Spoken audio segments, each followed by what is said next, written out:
1월 한 달을 뒤로 하고 2월을 맞이하며 오늘 초주일 예배 자리에 나오신 여러분들 주의 이름으로 축복합니다. 오늘 저는 여러분에게 종교적 위선과 가식이라고 하는 제목으로 함께 은혜를 나누기를 원합니다. 하나님께 드려지는 모든 예배와 예물은 거룩하고 구별되어야 합니다. 왜 그럴까요? 하나님만이 받으시는 예배, 예물이기 때문에 그렇습니다.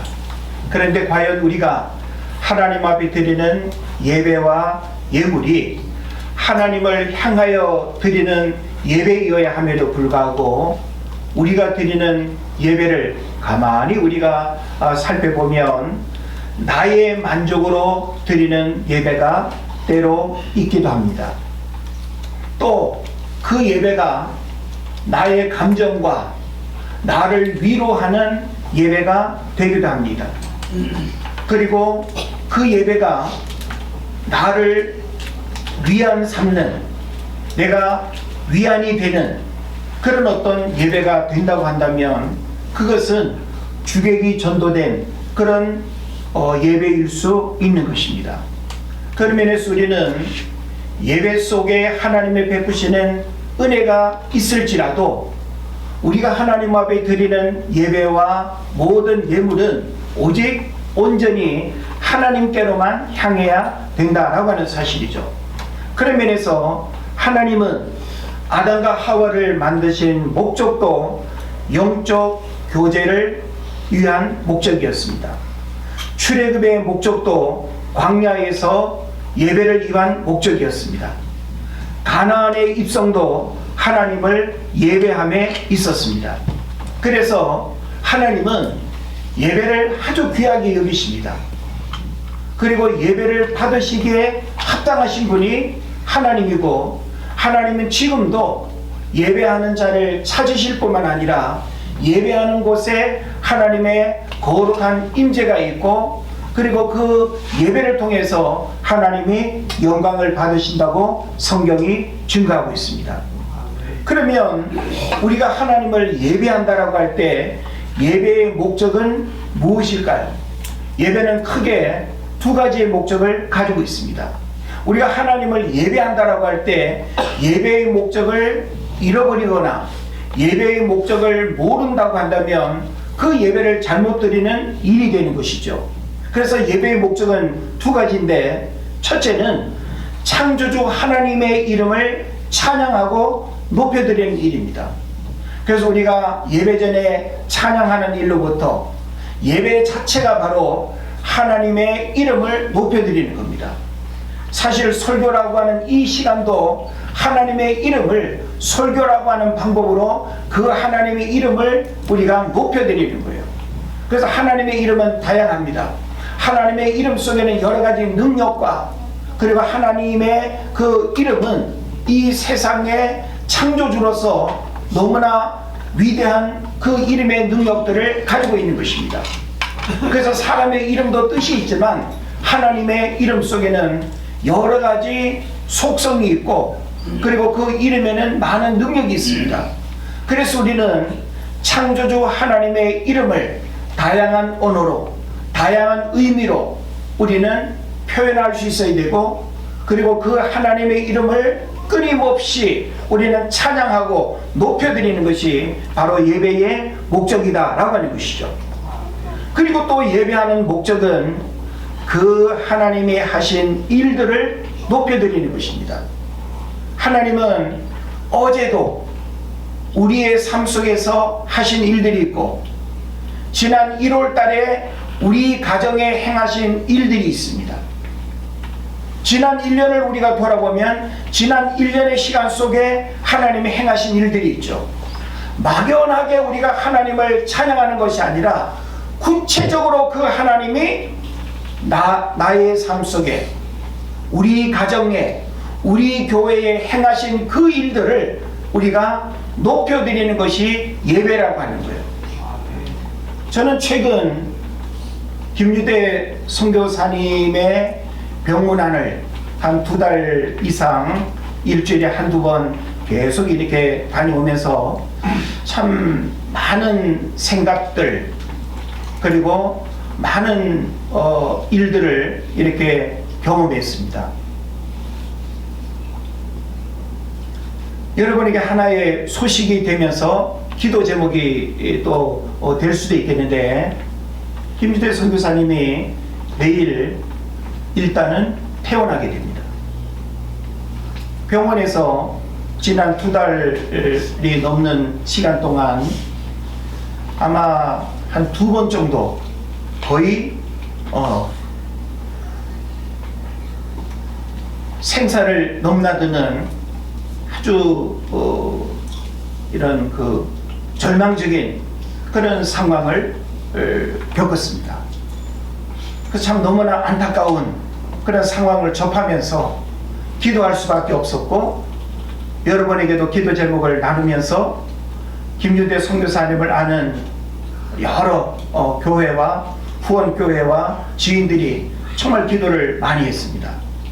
그런데 너무나 놀랍게 그 최악의 상황인데 병원에서도 의사 선생님이 정말 더 이상 의학적으로는 손쓸 수 없는 그런 어떤 상황인데 극적으로 그 상황들이 넘어가는 거예요. 출혈이 일어나고 출혈이 또 이상하게 또 지혈이 되고 거의 2달이 넘는 시간 동안 정상적인 밥은 고사하고 죽도 제대로 먹지 못해서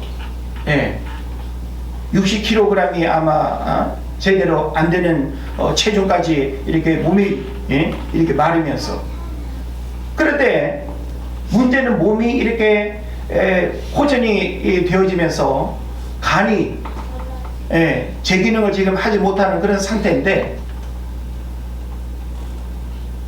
그의 삶의 변화가 일어날 수 있는 유일한 방법은 간 이식하는 것밖에 없는 거예요. 그런데 생사를 넘나드는 그 상황에서는 간 이식은 할 수 없는 그런 조건인데, 지금 최종적으로 둘째 아들로부터 간 이식을 해보자라고 하는 모험적 판단을 의사 선생님이 내리셨어요. 그래서 둘째 아들이 2월 달에 제대를 하게 되는데 몇 가지 검사를 지금 하고 있고, 그래서 작년에는 간이 작아서 할 수 없다고 판정을 받았는데, 오히려 김성회 사님이 병원에서 살이 더 많이 이렇게 빠지고 하면서 몸이 더 작아지면서 오히려 둘째 아들 간이 맞겠다고 그렇게 판단을 또 하게 되는 거죠. 그래서 저는 이런 일련의 과정들을 보면서 참 사람이 생각할 수 없는 그런 일들을 하나님께서 하나님의 때에 하나님의 방법으로 만들어가는 그런 상황들을 보면서, 저도 친구로서 이런 상황들을 가까이 살펴보면서 참 안타깝고, 할 수 있는 건 기도밖에 없는데, 그래서 저는 이런 일들을 바라보면서 하나님이 하시는 일들에 대한 그런 생각들을 더 많이 하게 되는 것입니다. 하나님은 오늘날도 믿는 자들 속에 역사하실 뿐만 아니라 우리 각자의 삶 속에서 하나님은 어떻게 역사하실지 몰라요. 때로 우리는 원치 않는 가정의 어려움들 때문에 기도할 때가 있죠. 우리가 생각할 때는 이 일을 이렇게 해주셨으면 좋겠다고 생각해서 기도하는데 그렇게 되지 않을 때는 속상할 때가 있어요.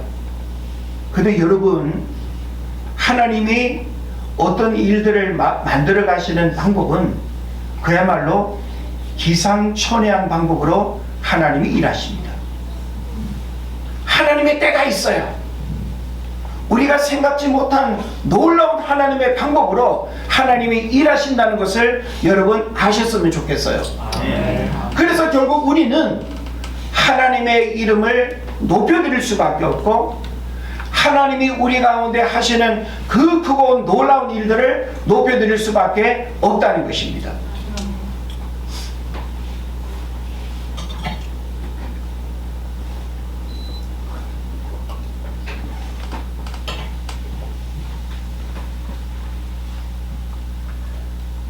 그런데 이사야 시대 이스라엘 백성들은 어떤 모습이었는지 여러분 아십니까?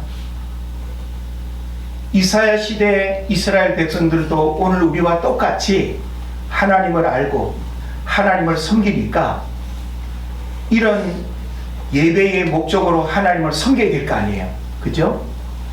그런데 이사야 선지자가 활동하던 시기는 이스라엘 역사의 황혼기와 같습니다.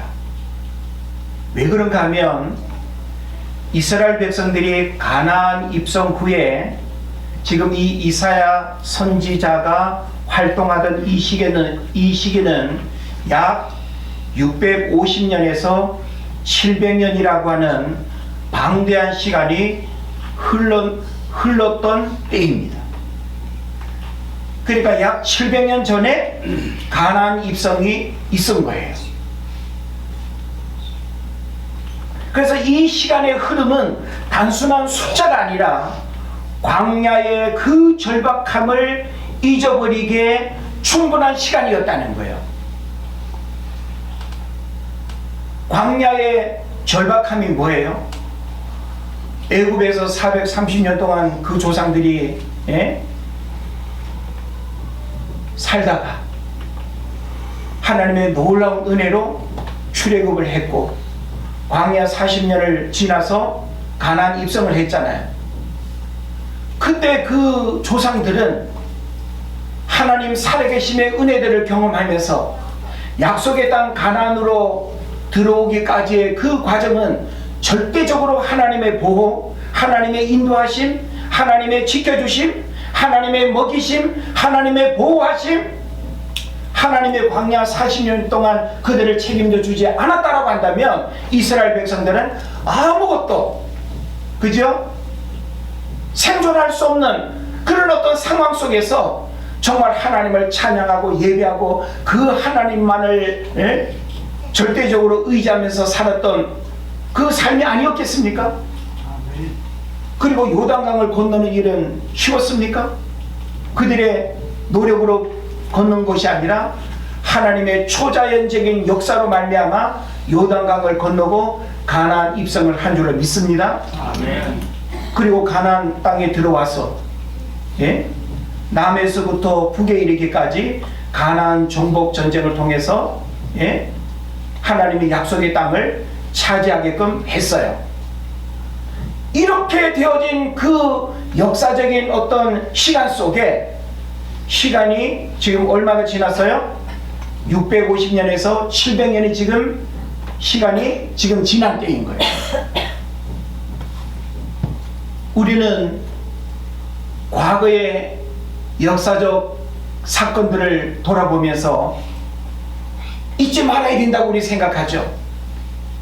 옛날 그 시대에 우리 조상들이 겪었던 아픔, 어려움, 고난, 배고픔, 그런 거 잊어버리면 안 되지 하면서 우리가 자녀들에게 한국사를 열심히 가르치잖아요. 세계사도 중요하지만 한국사를 열심히 가르치잖아요. 너희들 역사를 잊은 민족에게는 미래가 없다고 하면서 우리 막 가르친단 말이에요. 우리 임진왜란, 병자호란 이야기하면서 그 7년의 외란과 호란을 겪었던 그 조상들의 헐벗음과 그 전쟁의 아픔을 한번 생각해 보세요. 여러분 그 시대에 태어날 수도 있잖아요. 그 시대에 태어나서 그 전쟁의 아픔을 겪었을 그 조상들을 생각해 보세요. 그뿐입니까? 그 이후에 그보다 더 큰 재난이 있었습니다. 경신대기근이라고 있었거든요. 경신대기근은 2년이라고 하는 기간 동안 조선 인구의 20%가 기근으로 죽는 엄청난 대재앙이에요. 잘 모르는 분들도 있어요. 이런 어떤 근현대사의 아픔들이 있었다 이 말이에요. 조선 후기에. 그리고 우리는 일제 36년, 또 한국전쟁, 이런 일들을 겪으면서 우리는 역사에서 역사가 우리에게 주는 교훈들을 우리는 배우면서 우리의 신앙, 우리의 삶, 나라를 사랑하고 이웃을 사랑하는 이런 어떤 부분들을 열심히 우리가 가르치고 해도 우리는 너무 쉽게 우리는 잊어버리잖아요. 바로 지금 이스라엘 백성들이 700년 전에 광야를 지나왔던 그 조상들의 소중한 신앙의 가르침들을 다 망각해버렸어요. 그래서 당시 이스라엘의 종교적인 상태는 한마디로 말하면 풍요 속의 영적 빈곤이었습니다. 어찌 보면 오늘 우리가 지금 살고 있는 이 시대의 영적인 상태를 한마디로 표현한다면 풍요 속의 영적 빈곤이 아닐까, 이렇게 진단할 수 있지 않을까요? 불과 우리 부모님 세대, 한 30여 년 전만 하더라도 그때는 풍요로움이 없었죠. 풍요로움이 없었지만 영적인 풍요로움은 있었어요. 그런데 오늘날 우리가 지금 살고 있는 이 시대는 물질적인 풍요는 있는데 뭐가 지금 빈곤해요? 영적 빈곤함이 심각해요. 나 자신부터 젊은 세대들, 오늘날 또 한국교회의 현실을 보면 오늘 지금 이사야서가 지금 이야기하고 있는 이런 어떤 상황의 문제들이 오늘 한국교회와 우리 자신의 어떤 현주소라고 하는 이런 사실을 우리가 직시하면서 바로 오늘 우리는 종교적 위선과 가식으로부터 새로운 신앙 회복의 일들이 일어나지 않으면 안 된다라고 하는 것을 오늘 깨달아야 되는 것입니다. 그래서 오늘 본문이 우리에게 주는 가르침은 세 가지 중요한 가르침이 되는데, 첫째는 뭔가 하면 형식주의와 위선입니다. 한번 따라합시다. 형식주의와 위선. 형식주의와 위선. 자, 오늘 성경에 보면 그들은 제사를 멈추지는 않았어요. 제사가 뭔지는 알죠? 오늘날로 말하면 예배예요. 제사를 멈추지는 않았어요. 오히려 더 화려하고 더 풍성하게 드렸습니다. 하지만 그 안에는 하나님을 향한 사랑과 인격적 관계가 빠져 있었습니다. 그래서 하나님은 이것을 뭐라고 표현하는가 하면 내 마당만 밟을 뿐이라고 탄식하셨어요. 여러분, 우리가 하나님 앞에 마음을 찢는 예배가 없고 마음의 중심을 드리는 예배가 없고 통회하고 자복하고 죄를 회개하는 예배가 없이 그냥 내 만족으로 하나님을 예배하는 예배로만 드린다고 한다면 오늘 이 예배는 오늘 성경에서 이야기하는 그 제사와 다를 바가 없다라고 하는 것을 우리가 알아야 되는 것입니다. 오늘날 한국교회 건물에 웅장함이 있습니다. 예배에 화려함이 있습니다. 오케스트라의 연주 속에 드려지는 그 예배는 정말 감미롭습니다. 물론 은혜롭다고 말할 수도 있습니다. 성가대의 찬양 정말 우렁찹니다. 천사들의 합창과도 같습니다. 그 속에서 우리의 영적인 빈곤은 과연 사라집니까? 우리는 이런저런 유튜브 영상 설교들을 기웃거리고 설교 쇼핑을 다양하게 하면서도 여러분의 영적인 상태들은 어떠합니까? 우리는 듣고 싶은 것만 듣고 좋아하는 것만 선택하고 우리는 하나님의 말씀을 그야말로 영양불균형처럼 듣고 싶은 것만 듣는, 그래서 오늘날 우리의 신앙이 기형적인 신앙으로 변질되어 버린, 그래서 형식주의와 이런 위선이 바로 이사야 선지자가 계시의 말씀으로 지적하고 있는 이 부분들을 오늘날 우리가 들을 수 있어야 되겠다라고 하는 것입니다. 그 다음에 또 한 가지는 도덕적 타락과 불의를 이야기하고 있습니다. 예배당 안에서는 거룩했지만 문 밖을 나서는 순간 약자를 억압했습니다. 고아와 과부를 돌보지 않았고 권력자들이 사익을 취했습니다. 정의가 굽어지고 뇌물이 판을 쳤습니다. 이것은 오늘날 우리 사회의 현실을 우리가 바라볼 때 교회가 사회적 책임을 다하지 않고 크리스찬이 윤리적인 삶의 손가락질을 받는 이런 현실 속에서 우리의 신앙이 도덕적이지 못하고 바른 윤리적인 삶을 살지 못하는 이런 부분들이 참 심각한 어떤 현실 속에 바로 이사야 선지자가 지적하는 그 시대의 상황과 크게 다르지 않다라고 하는 것을 우리가 보게 되는 것입니다. 그 다음에 또 한 가지는 혼합주의와 우상숭배의 문제입니다. 여호와 하나님을 섬긴다고 말하면서도 동시에 주변 강대국의 우상과 풍습을 받아들였습니다. 하나님을 유일한 구원자가 아닌 여러 신 중 하나 혹은 자신의 복을 빌어주는 도구로 전락시켰습니다. 오늘날 교회도 역시 하나님으로 만족하지 못합니다. 하나님을 복을 주는 축복의 도구로만 이용합니다. 그래서 오늘날 기복주의, 번영주의, 만사형통주의, 그래서 내가 고난을 받는 거 받아들일 수 없고 하나님의 뜻보다는 내 뜻대로 되어져야 그게 진짜 하나님이지 라고 생각한다면 이것은 우리가 하나님을 너무나 잘못 알고 있는 것입니다. 그래서 이사야 시대의 비극은 그들이 하나님을 안 믿어서가 아니라 너무 잘 안다고 착각해서 발생한 것입니다. 700년이라는 시간은 신앙을 생명이 아닌 전통으로 만들었습니다. 종교행위가 삶의 도덕적 책임을 면제해주는 면제부처럼 사용되었습니다. 가나안의 척박한 땅에서 하나님의 도우심 없이는 한순간도 살 수 없다고 고백했던 조상들의 그 절박함이 700년 뒤에 풍요로운 이사야 시대에는 왜 가식적인 제물로 변했는가라고 하는 것이죠. 오늘 우리도 혹시 익숙함이라는 이름의 영적 겨울을 지나고 있지는 않는지 우리는 돌아볼 수 있어야 되는 것입니다. 하나님은 당시 이스라엘의 종교적 열심을 향해서 오늘 본문에 나와 있죠. 가증하다.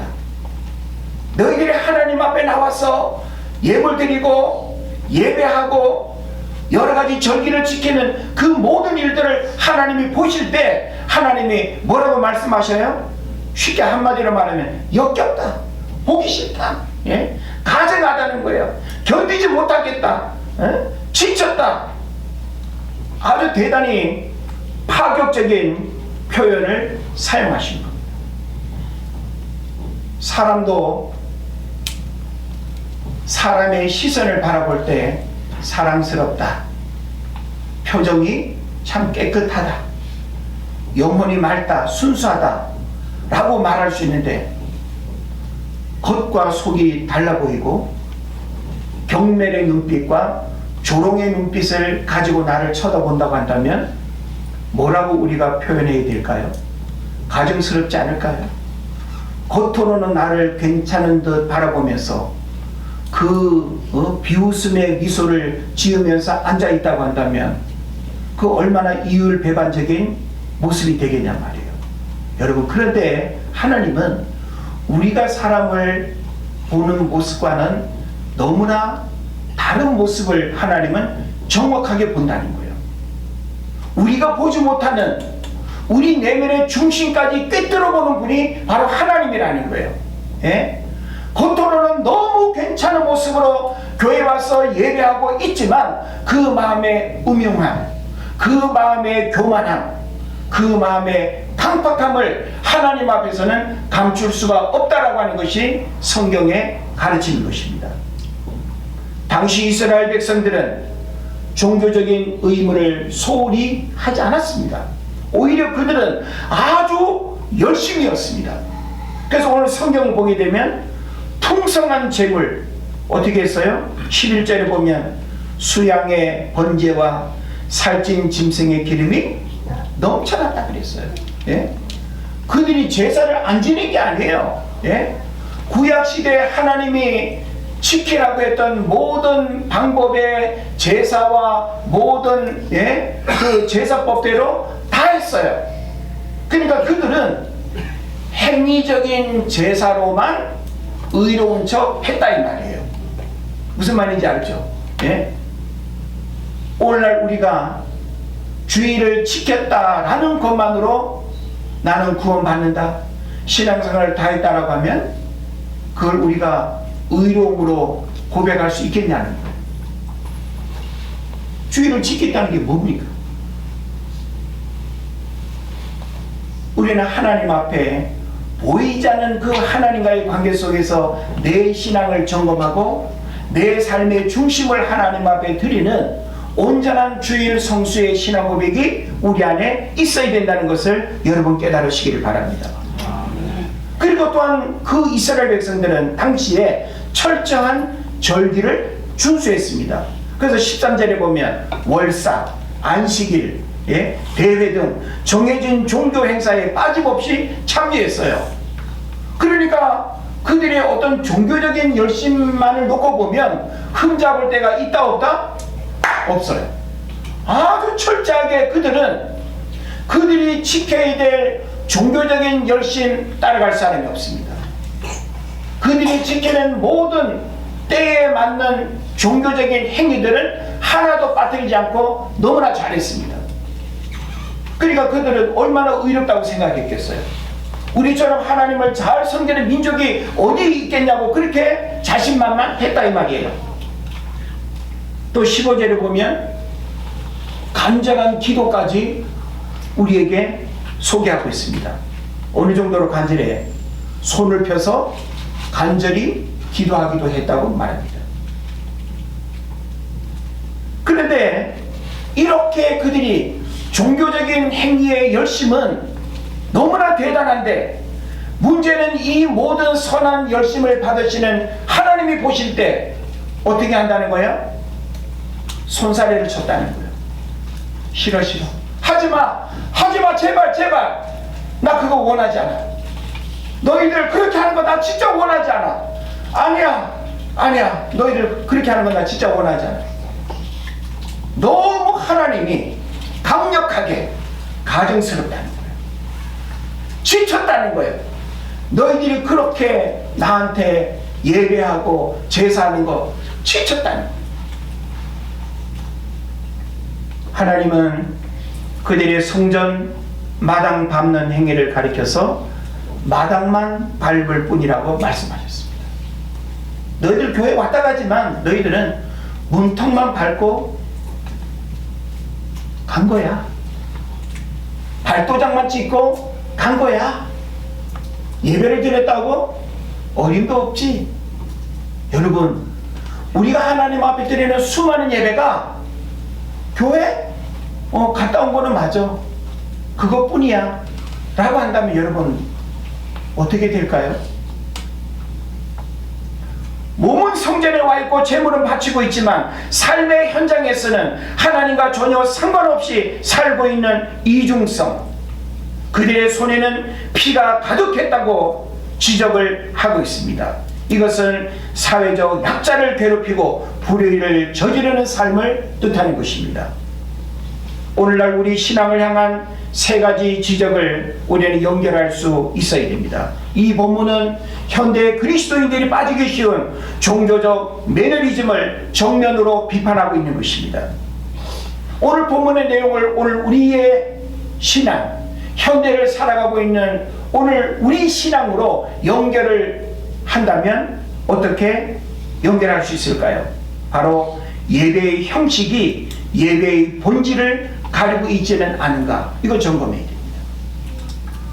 우리는 예배의 형식 우리에게 중요할 수 있죠. 그런데 여러분, 예배의 형식, 예배의 횟수보다 더 중요한 건 뭐예요? 예배의 본질이라고 하는 거예요. 그래서 아까 예배의 본질에서 여러분이 꼭 기억해야 될 건 뭔가 하면 예배의 목적이 뭐냐라고 하는 그걸 우리가 잃어버리면 안 되는 것입니다. 주일 성수, 11조, 여러 형태의 봉사 등의 형식이 갖춰졌다고 해서 내가 좋은 신앙인이라고 착각하는 것을 경고하는 것입니다. 하나님이 원하시는 것은 짐승의 피, 종교 행위가 아니라 하나님을 향한 경외심과 사랑이라는 것을 여러분 깨달으시기를 바랍니다. 그리고 또 한 가지, 교회 안에서의 모습과 세상 밖에서의 모습이 분리되어 있는가? 이원론적 신앙에 대한 그 점검을 하나님 우리에게 묻습니다. 교회 안에서의 모습과 직장에서의 모습의 간략을 우리에게 물으세요. 교회 안에서 믿는 성도들과 만나는 모습과 고향 친구들과 만나는 모습의 간략을 우리에게 물으세요. 우리의 언어 생활이 믿는 사람 만나는 언어 생활의 모습과 믿지 않은 친구들의 만나는 그 언어 생활의 모습의 간략을 우리에게 물으십니다.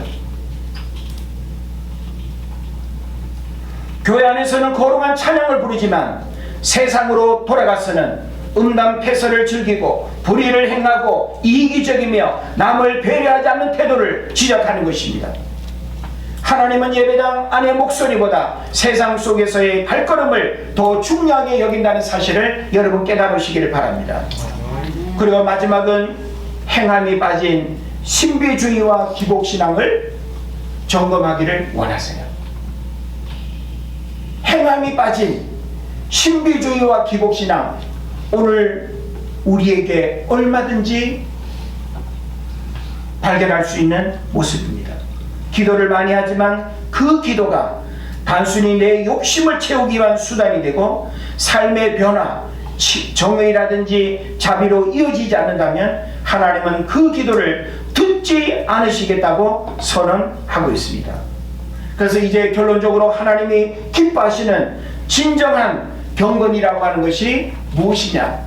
16절 17절에서 분명하게 말합니다. 하나님은 단순히 그들을 혼내는 데서 그치지 않고 회복의 길을 제시합니다. 그 권면은 오늘날 우리가 추구해야 할 신앙의 방향성입니다. 16절 17절에서 뭘 우리에게 말씀합니까? 스스로 씻으며 깨끗하게 하라. 행악을 버리라. 선행을 배우라. 정의를 구하라. 학대받는 자를 도와주라. 고아를 위하여 신원하며 과부를 위하여 변호하라. 좀 더 부연 설명을 하고 싶지만 여러분이 이 구체적 실천적 삶의 내용들을 우리가 잘 이해하고 깨달아야 될 줄로 믿습니다.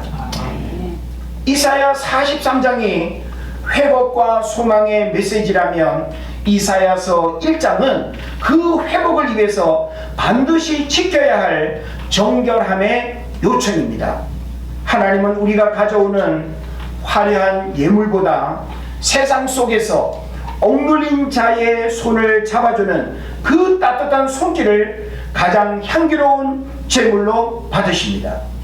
세상의 화려함에 물들지 말고 하나님의 거룩함과 순전함에 물들어가는 저와 여러분 되시기를 주의 이름으로 축원을 드립니다. 아멘. 기도하겠습니다.